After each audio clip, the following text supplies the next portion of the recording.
안녕하세요. 반갑습니다. 싱어년TV의 보험 좀 하는 언니 정미예요.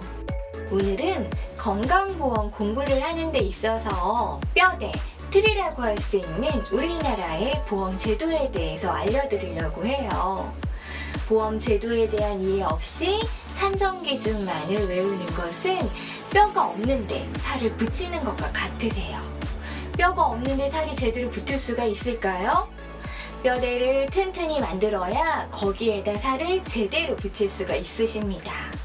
선생님들 보험 공부하시는데 가장 안타까운 경우가 이런 제도에 대해서는 전혀 모르고 당장 입력할 산정기준만을 달달달 외우시는 거거든요. 그렇게 외운 기준은 응용을 할 수가 없으세요.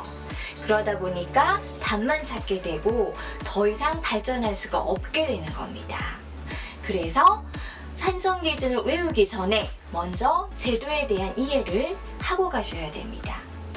제가 오늘 이 제도에 대해서 제대로 알려드릴게요. 제가 치과에 가보면 다이어트 하시는 분들 꼭 한두 분은 계시더라고요. 선생님들 치과에도 분명히 있으시죠? 그분들을 한번 떠올려 보세요. 자, 우리 병원에 다이어트를 하겠다고 두 분이 딱 선언을 했습니다. 한 분은 영희 선생님이고 한 분은 순희 선생님이에요. 자, 그런데 다이어트 하는데 식단이 정말 중요하잖아요. 그래서 식단을 결정하겠다면서 A4 용지를 가지고 오래요. 그러더니 영희 선생님은 A4 용지에 이렇게 적었습니다. 먹을 수 있는 것이라고 적고 닭가슴살, 샐러드, 현미밥 이렇게 적었어요. 반면에 순희 선생님은 A4 용지에다가 먹을 수 없는 것이라고 적고 빵, 과자, 치킨, 피자 이렇게 적었습니다. 자, 둘 다 어떤 거를 먹을 건지 정한 건데 영희 선생님처럼 먹을 수 있는 것을 선택한 경우, 그러니까 내가 허용할 수 있는 것을 적은 거를 파지티브 리스트다라고 하고요. 순희 선생님처럼 내가 허용할 수 없는 것, 먹을 수 없는 것을 적었죠. 이런 경우에는 네거티브 리스트다라고 이야기를 해요. 자, 그런데 이 둘 중에 어떤 거를 선택하느냐에 따라서 어떤 다른 메뉴가 나왔을 때 이것을 허용할 수 있는 허용 범위가 상당히 많이 달라지게 됩니다. 만약에 이날 점심시간에 점심 메뉴로 뚝불고기가 나왔다라고 할게요. 자, 그럼 이거를 영희 선생님은 먹을 수 있을까요? 자, 영희 선생님은 허용되는 것, 먹을 수 있는 것만 정했기 때문에 이 이외에는 전부 다 허용이 안 되죠. 그래서 뚝불고기를 먹을 수가 없습니다. 그래서 이렇게 파지티브 리스트로 한 경우에는 인정되는 것들이 굉장히 적어져요. 반면에 먹을 수 없는 것을 정한 순희 선생님은 이 뚝불고기를 먹을 수 있을까요? 없을까요? 자, 이렇게 네거티브 리스트 방식으로 선택한 경우는 안 되는 것만 정했고 나머지는 다 허용이 되잖아요. 그렇기 때문에 이 뚝불고기도 먹을 수가 있습니다. 이렇게 네거티브 리스트 방식을 선택하는 경우는 이것 이외에는 전부 다 허용이 되기 때문에 허용의 범위가 훨씬 커지게 돼요. 자, 그럼 이거를 그대로 건강보험 제도로 가지고 올게요. 자, 여기서 영희 선생님과 순희 선생님은 국가, 나라라고 생각을 하시면 되세요. 그러니까 내가 나라인 거예요. 나라 입장에서 한번 생각을 해볼게요. 나라가 건강보험 제도를 정할 때 방식을 두 가지를 선택합니다. 파지티브 리스트 방식을 선택하거나 네거티브 리스트 방식을 선택하거나. 자, 파지티브 리스트 방식은요, 급여할 수 있는 것만 정하고 나머지는 다 안 해주는 게 파지티브 리스트 방식이고요. 네거티브 리스트 방식은 급여할 수 없는 거를 정하고 나머지는 다 급여를 해주는 게 네거티브 리스트 방식이에요.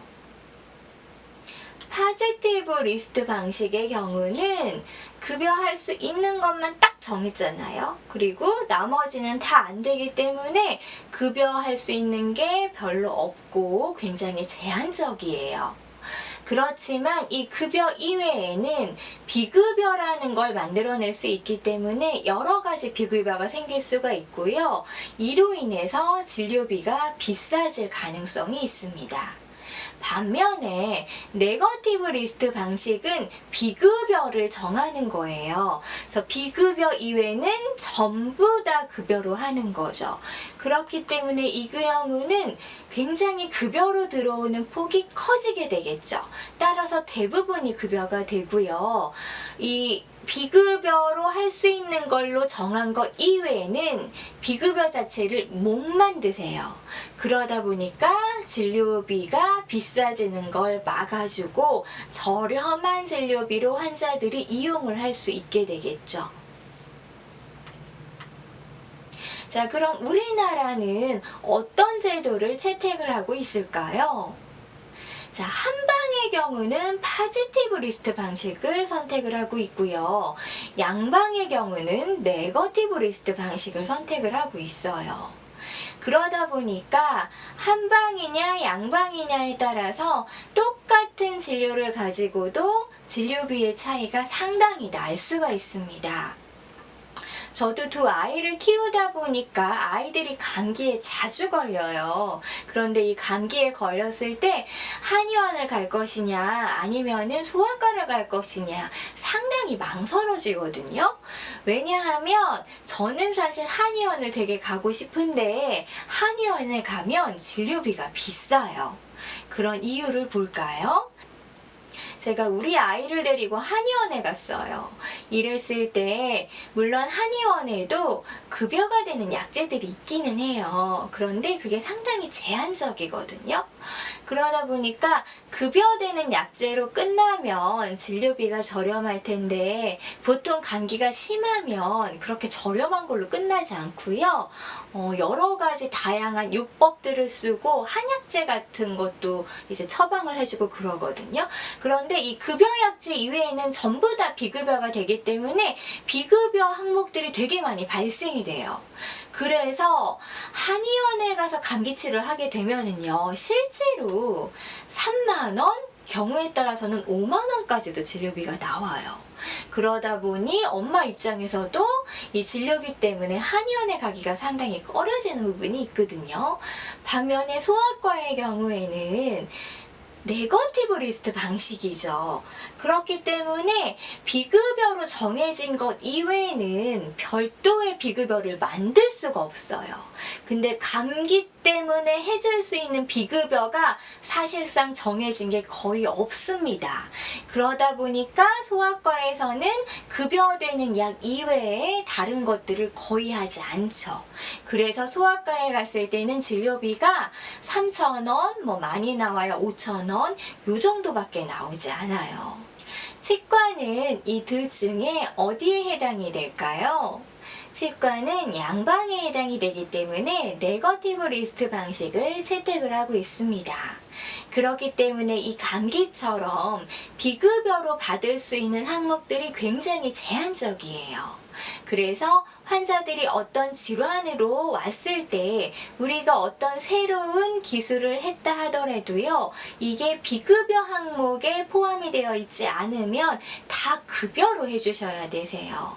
예를 들어서 레이저를 이용해서 우리 병원에서 치주 치료를 했을 때 이 레이저를 이용한 치주 치료를 비급여로 받을 수 있을까요?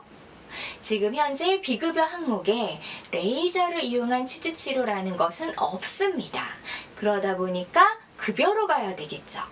그런데 급여에 레이저를 이용했다라고 해서 별도로 비용을 더 주는 게 없어요.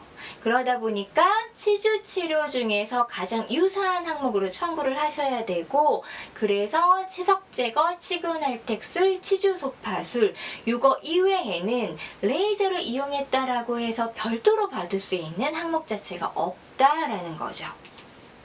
정리를 한번 해볼까요? 자, 한방은 파지티브 리스트 방식을 채택을 하고 있고요. 보험 항목을 규정하고 있고 그 외에 모든 진료는 비보험으로 되어 있습니다. 그러다 보니까 환자의 병원비 지출이 보다 높아질 가능성이 존재하고요. 하지만 새로운 신의료기술이 신속하게 도입이 될 수가 있겠죠. 반면에 치과가 포함이 되어 있는 양방은 비보험 항목을 규정을 하고 있고요. 그 이외의 모든 진료는 일단 급여로 하는 것이 원칙입니다. 그러다 보니까 환자의 지출비 억제 효과가 있고요. 하지만 치과 입장에서는 보험도 비보험도 아니어서 받지 못하는 비용이 생기게 된다라는 거죠. 자, 이렇게 보험도 안 되고 비보험도 안 되고 공중에 붕 뜨는 비용을 너무 아까워, 난 이건 어떻게든 받아야 되겠어 라고 해서 병원에서 받게 되면 이거를 이제 임의비급여라고 이야기를 해요. 임의로 비급여를 만들어서 받았다라는 거죠. 그런데 이 비임의비급여는 명백하게 불법이기 때문에 실제로 영업정지, 면허정지, 그리고 어마어마한 과징금 처분을 받게 됩니다. 따라서 치과 같은 경우 특히 어떤 비급여 항목을 만드실 때 이게 법적으로 비급여가 가능한지 가능하지 않은지를 반드시 검토를 하고 만드셔야 되세요.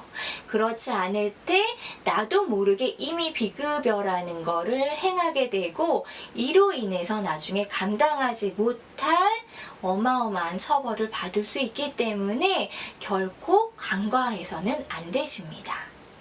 자, 여기까지 이해가 되셨죠? 그런데 이쯤에서 이제 좀 궁금한 부분이 생기실 거예요. 그럼 치과에서 할 수 있는 비급여 항목은 뭐가 있을까? 비급여 대상에는 어떤 것들이 있을까? 이런 것들이 궁금하실 텐데요. 그거는 선생님들 치과의사 협회에서 1년에 한 번씩 보내주는 책자가 있을 거예요. 그 책자에 정리가 잘 되어 있습니다. 만약에 그 책자가 없으시다면 치건형 카페에 제가 비급여 대상하고 비급여 항목을 정리해서 올려놓은 글이 있어요. 그 글을 참조하시면 되겠고요. 또 임의비급여가 어떤 것들이 문제가 됐었는지도 상당히 궁금하실 텐데 그 부분도 제가 정리를 해서 치건형 카페에 올려뒀습니다. 그래서 임의비급여에 대해서 조금 더 알고 싶으시다면 치건형 카페에 가가지고 검색을 해서 찾아보시면 되세요. 자, 여기까지 우리나라의 건강보험 제도에 대해서 설명을 해드렸습니다.